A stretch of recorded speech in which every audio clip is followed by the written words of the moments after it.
Baik, selamat datang di video pembelajaran Object Oriented Programming bersama saya Imam Fauji.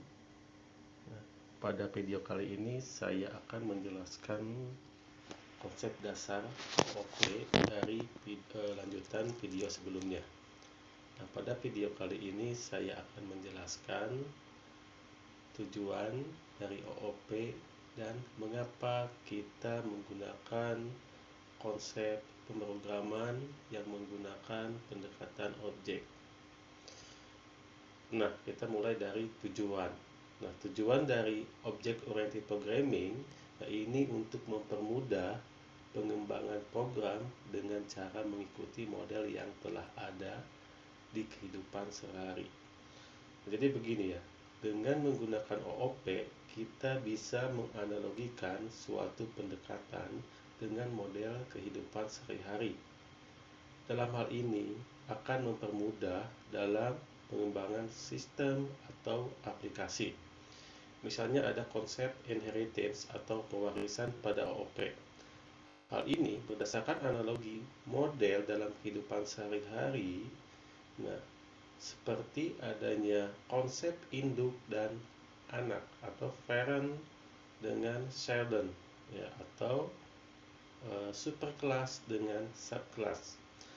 Konsep objek dunia nyata yang dimodelkan ke dalam bentuk program seperti adanya misalnya kelas kendaraan, ya ada mobil, manusia, semuanya itu merupakan model dalam kehidupan sehari-hari.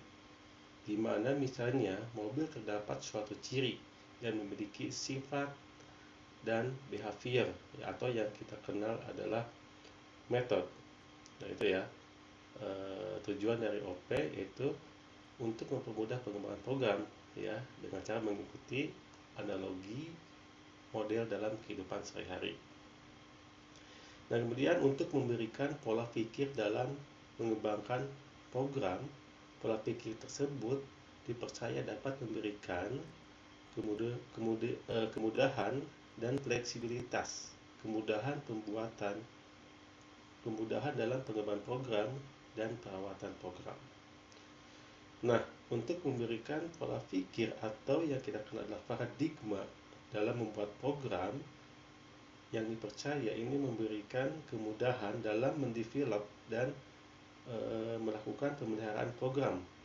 Karena yang namanya software atau suatu sistem informasi, jika suatu saat nanti ada perubahan atau perbaikan pada siklus pengembangan berikutnya, kita perlu membuat ya, jadi kita tidak perlu membuatnya dari nol ya, cukup mengembangkannya dari kode program yang ada. Hal ini dapat mempermudah dalam pengembangan program gitu ya. Misalnya ya, sedang dikembangkan suatu proyek sistem informasi enterprise ya, atau sistem informasi yang kompleks. Nah, dalam pengembangannya tentu kita memerlukan suatu tim ya. Dan suatu saat nanti, misalnya sistem informasi tersebut ada kemungkinan perlu dikembangkan lagi dan memerlukan beberapa tim lagi, atau misalnya ya tim yang sebelumnya resign, kemudian tim berikutnya datang atau yang menggantikan tim sebelumnya untuk mendevelop sistem tersebut. Nah, untuk antisipasi hal tersebut, kira-kira metode bahasa pemrograman apakah yang cocok? Nah, pada kasus tersebut perlu ada pendekatan ya pembuatan program yang suatu saat nanti ini mudah di maintenance atau dikembangkan programnya. Pemrograman yang menggunakan pendekatan objek adalah hal yang paling tepat dibandingkan dengan pendekatan yang terstruktur. Apalagi sistem informasi yang dikembangkan kompleks itu memerlukan suatu tim di mana dalam pengembangannya menggunakan model dalam kehidupan sehari, di mana ada unsur kelas dan objek yang membungkus suatu atribut atau properti dan metode. Jika suatu saat nanti ada pengembangan sistem informasi, maka pengembangannya akan sangat mudah dikembangkan dari kelasnya. Misalnya dalam suatu sistem informasi tersebut terdapat kelas karyawan. Jika suatu saat nanti ada perbaikan sistem, maka pada fitur karyawan cukup fokus pada kelasnya, di mana di dalam kelas karyawan ini bisa diturunkan. Bayangkan jika pengembangan tersebut menggunakan prosedural, maka akan sulit sekali saat pengembangan di mana tidak ada konsep kelas dan objek. Gitu. Nah, mengapa kita menggunakan Object Oriented Programming?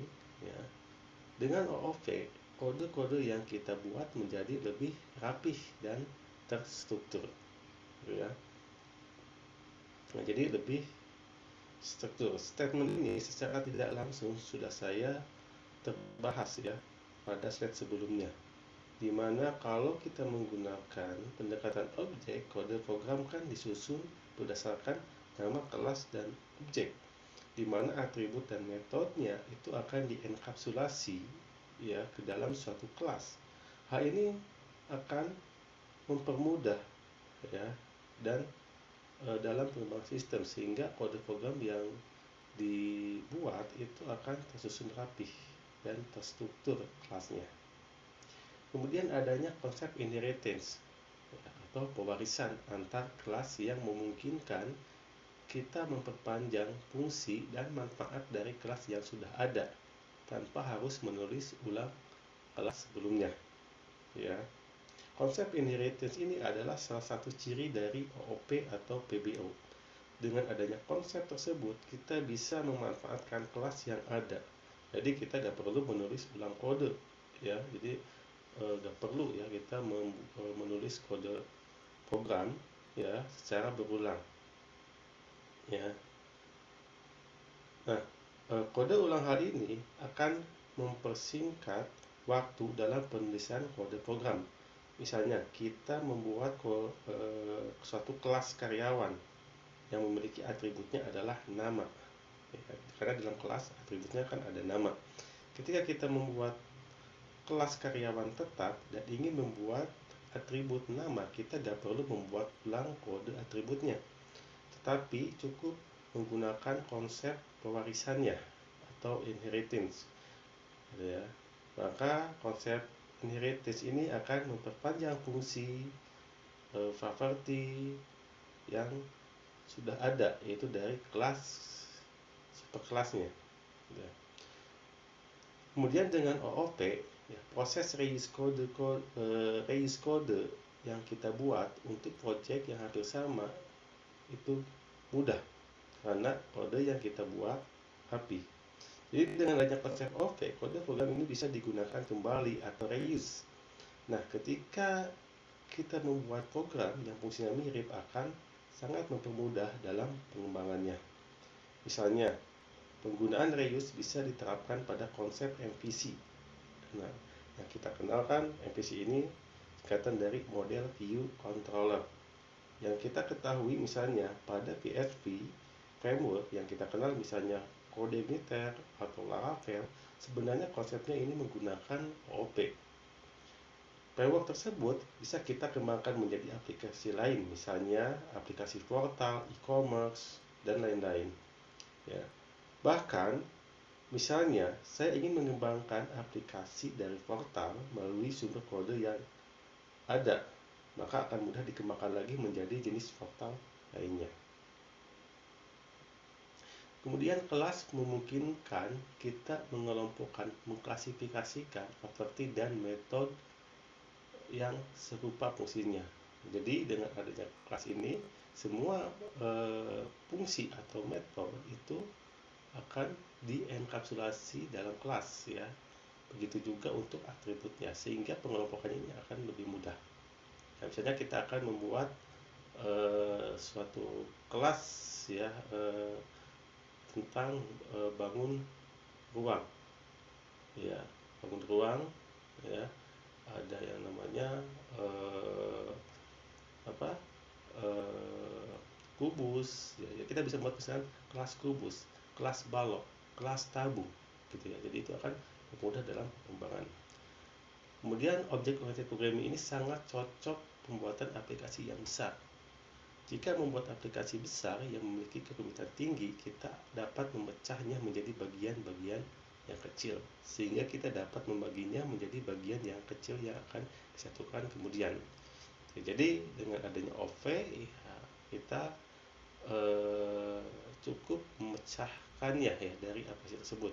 Ya, jadi memecahkan di sini dalam artian karena konsep OP ini menggunakan konsep kelas dan objek, maka ketika kelas tersebut diintegrasikan dengan kelas lainnya, maka akan membentuk suatu aplikasi ya. Kemudian OOP memungkinkan kita untuk melakukan update ataupun maintenance ya, tanpa perlu merombaknya dari nol. Nah, jelas ya, karena ada konsep kelas dan objek, dimana ketika kita ingin merubah ya, misalkan merubah salah satu fiturnya, maka cukup kita cari kelasnya, kemudian perbaiki apakah atributnya atau metodenya.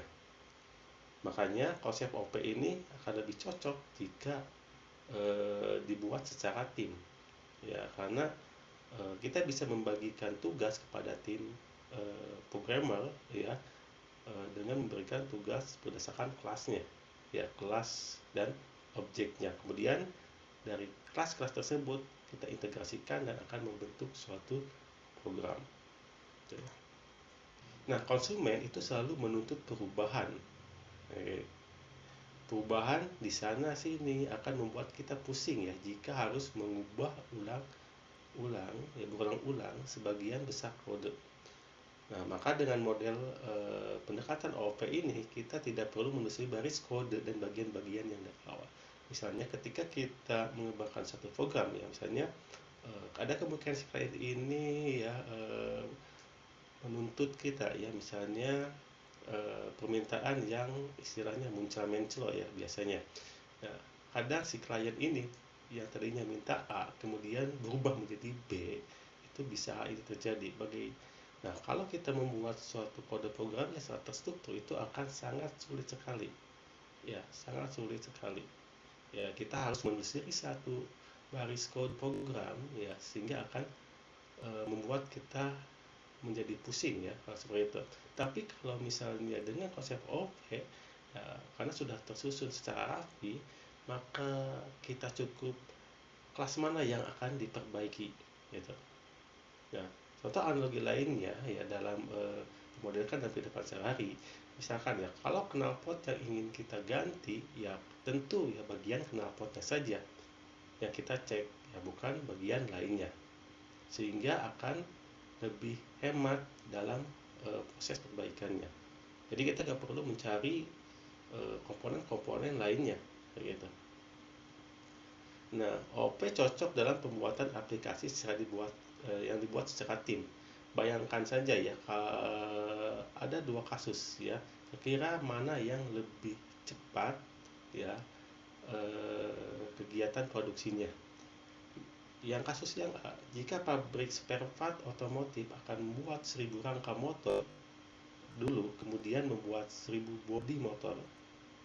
Dan yang kasus B, jika pabrik spare part motor membuat 1000 rangka motor dan 1000 bodi motor secara bersamaan. Jelas kasus yang contoh A yang lebih lama ya, sedangkan B ini adalah yang lebih cepat ya. Jadi konsep OOP ini adalah analoginya di contoh B ya. Analoginya ketika suatu pabrik ini membuat spare part ya, 1000 rangka motor dan 1000 bodi motor secara sekaligus, tidak perlu menunggu spare part lainnya selesai, jadi secara bersamaan. Nah, itulah gaya OOP ya, yang memberikan bagian-bagian program untuk dibuat secara bersamaan tanpa mempengaruhi satu sama lain ya, atau karena OP ini adalah sifatnya independen ya. Hal ini dapat dilakukan jika di awal sudah dibuat kesepakatan tentang sifat dan fitur yang ingin dibuat setiap bagiannya gitu. Oke. Nah, sekian materi video kali ini ya, saya undur diri dan ketemu di video berikutnya.